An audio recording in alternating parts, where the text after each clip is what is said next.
سرخط خبرها تاجیکستان را کشوری پوشیده نامیدند. تقدیم 32,000 کتاب قرآن در عرفه رمضان و رمزان قادیروف دختر 20 سالش را ناظر نظام تندرستی چچنستان تعیین کرد.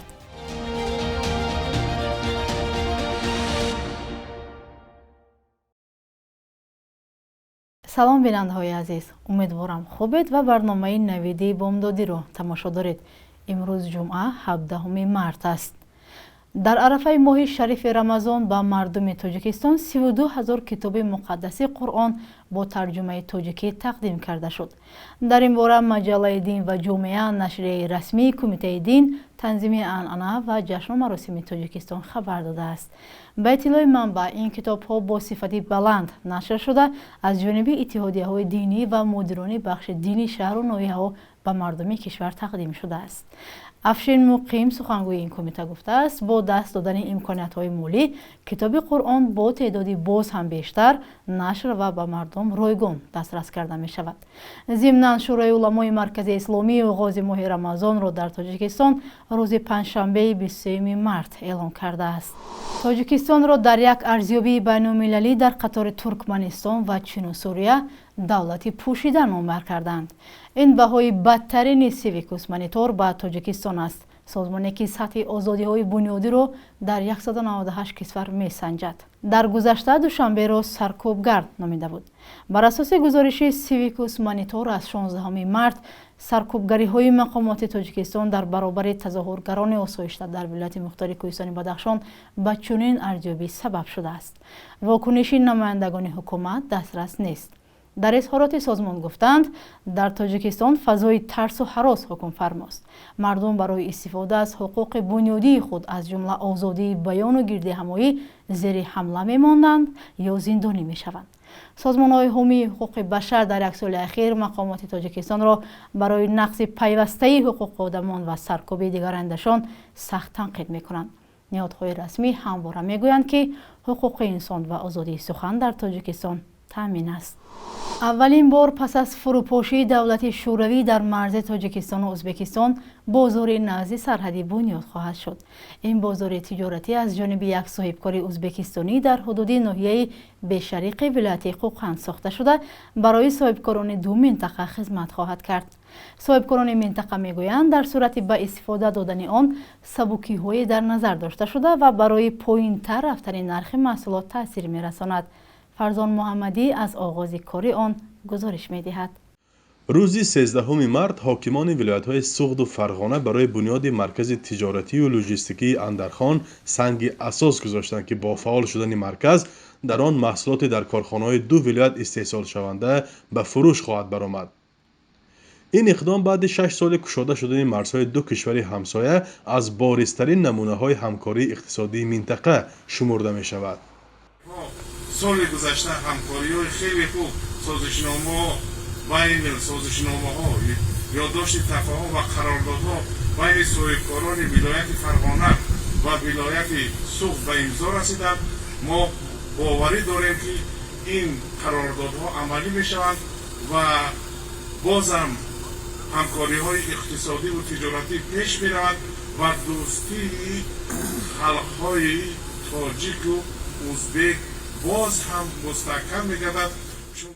ин бозор ҳарчанд дар ҳудуди ҷумҳурии Ӯзбекистон сохта мешавад, қарор аст барои соҳибкорони ду кишвар нақши минтақаи озоди табодули молу маҳсулотро бозад. он дар масоҳати 5 гектар бунёд гардида 200 дӯкон, бонк, ошхона, қаҳвахона, меҳмонхона ва анборҳоро фаро хоҳад гирифт. соҳибкорон мегӯянд, барои бозоргӣ шудани маҳсулоташон имкониятҳои навро соҳиб хоҳанд шуд. як минтақаҳои озоди калон ҳаст, ки ин дар бар мегирад Кӯқанд, Намангон, Фарғона, Марғилон, Андижон ва аз ин тараф Хуҷанду, Исфараю, Канибодому, Ашту ин минтақаҳоро. ин ба мо муяссар мешавад, ки соҳибкорон боҷи гумрук, андоз, бонк, маблағу даромадану баромадани маблағ ба ҷумҳурии Ӯзбекистон, Тоҷикистон ба мо муяссар мешавад сода карда шуда ва имконияти равнақи соҳибкорӣ ва тиҷорат пеш меравад. В государстве Кореи мы производим специально рентгеновские аппараты для... мо дар ҳамкорӣ бо кишвари Кореяи Ҷанубӣ дастгоҳҳои тиббии ташхискуниро месозем ва барои беморхонаву қисмҳои низомӣ мефурӯшем. мо аллакай 4 сол боз фаъолият мебарем ва ба ғайр аз Узбекистон дар ҷумҳуриҳои Қазоқистону Қирғизистон низ ин дастгоҳҳоро истифода мебаранд. мо мехоҳем дар оянда бо Тоҷикистон ҳам ҳамкорӣ кунем ва кори бародарони ҳамсояву дӯстамонро дар соҳаи тиб осон гардонем. 80 системы еще... тоҷикистону ӯзбекистон дар равобити байнидавлатӣ наздикии бесобиқа нишон медиҳанд. таъсиси бозори нави марзӣ дар ҳолест ки соли 2022 танҳо байни вилояти суғду ҷумҳурии ӯзбекистон ба бештар аз $200 миллион додугирифти молӣ анҷом додааст. пас аз марги Ислом Каримов раҳбарони ду кишвар даҳҳо созишномаи ҳамкорӣ имзо карданд ва тасмим доранд гардиши мол байни ду кишварро аз $1 миллиард ҳам гузаронанд. рамзан қодиров роҳбари чеченистони Русия духтараш Хутмат Қодироваи 20-соларо нозири бахши ҳифзи тандурустӣ таъин кард. дар ин бора раиси ҳукумати Чеченистон Адам Алханов хабар дод ки ҳамзамон домоди Рамзан Қодиров аст. то таъин шуданд ба мақоми нозир Хутмат Қодирова муовини раиси котиботи роҳбари Чеченистон буд. фарзандони дигари Қодиров низ соҳиби вазифаҳои роҳбарӣ ҳастанд. Айшати 24-сола духтари дигари Қодиров вазири фарҳанги Чеченистон, Хадичаи 23-сола ҳамсари раиси ҳукумат Алханов роҳбари бахши таҳсилоти то мактабии шаҳрдории Грозний аст. Ахмад Қодирови 17-сола писари Рамзан Қодиров соли 2022 роҳбари бахши чеченистонии ҳаракати русиягии кӯдакону наврасон таъин шуда буд. ибтидои моҳи феврал Қодиров хоҳарзодаи 26-солашро ноиб сарвазир ва вазири дороиҳову заминҳои Чеченистон таъин кард. ба иттилои расонаҳо дар маҷмӯъ дар замонҳои гуногун наздики 100 хешовандони Рамзан Қодиров соҳиби мансабҳои баланд шудаанд. оҷонсии омор гуфт дар 2 моҳи аввали соли ҷорӣ Тоҷикистон ба маблағи беш аз $6.8 миллион нерӯи барқ содир кардааст ки нисбат ба ҳамин давраи соли 2022 қариб 32% ё $1.6 миллион бештар будааст. аммо ба иттилои манбаъ интиқол дар моҳи феврали соли ҷорӣ дар муқоиса бо моҳи гузашта тақрибан 42% коҳиш ёфтааст. ба иттилои барқи Тоҷикистон бино ба қарордодҳои басташуда ба Афғонистон тамоми сол ва ба Ӯзбекистон танҳо дар давраи баҳору тобистон аз моҳи май то август нерӯи барқ медиҳад. صادراتی برق تاجیکستان به خارج همیشه یک موضوع بحث برانگیز بوده است. بعضی از ساکنان میگویند اول باید مردم در داخل کشور با گرمی و روشنایی تامین شود. مقامات بارها گفتند برق زیادتی را به خارج میفروشند، چیزی که گمانها را زیاد میکند و کم نه.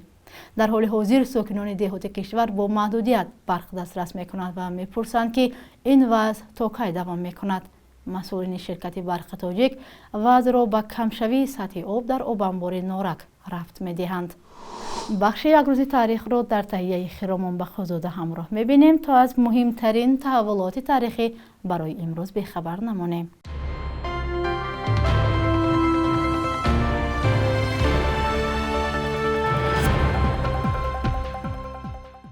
17 марти соли 1991 аввалин бор дар таърихи иттиҳоди шӯравӣ референдум ё ҳамапурсие доир шуд ки шаҳрвандон ба як савол дар бораи ҳифзи ин давлат дар шакли федератсияи нави ҷумҳуриҳои баробар ҳуқуқ посух доданд. Ҳамапурсӣ аз 15 ҷумҳурӣ дар 9 тоаш барпо шуд ва дар Тоҷикистону Туркманистон сокинон бо беш аз 96% овозҳо ба ҷонибдории ҳифзи СССР овоз доданд. Декабри соли 1991 иттиҳоди шӯравӣ аз байн рафт ва ҷои онро созмони кишварҳои муштаракулманофеъ гирифт ки Русия дар он нақши аввалро мебозад.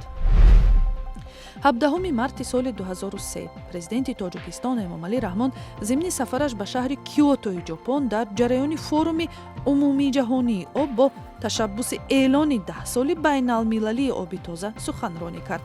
این تشبس دستگیری یافت و سازمان ملل متحد از سال 2005 تا 2015 به خاطر بالا بردن آگاهی از خطرهای کمبود آب در سیاره 10 ساله آبی تازه را برپا کرد. تاجیکستان در سرگاه ذخیره‌های آب آسیای مرکزی جایگیر است ولی کمبود آب آشامیدنی از چالش‌های جدی این کشور باقی می‌ماند. 17 марти соли 2017 дар 84 солагӣ нависанда ва мунаққиди адаби Атахон Сайфуллоев даргузашт.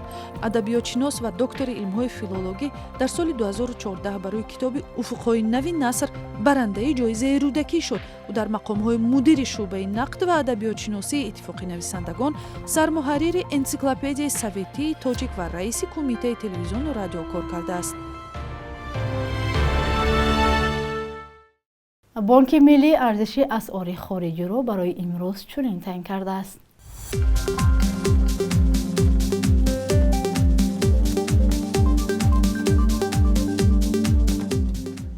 бинандаҳои азиз, ин охирин барномаи навиди бомдодӣ дар ҳафтаи равон буд. бароятон истироҳати хуб орзумандам. худо нигаҳбонатон.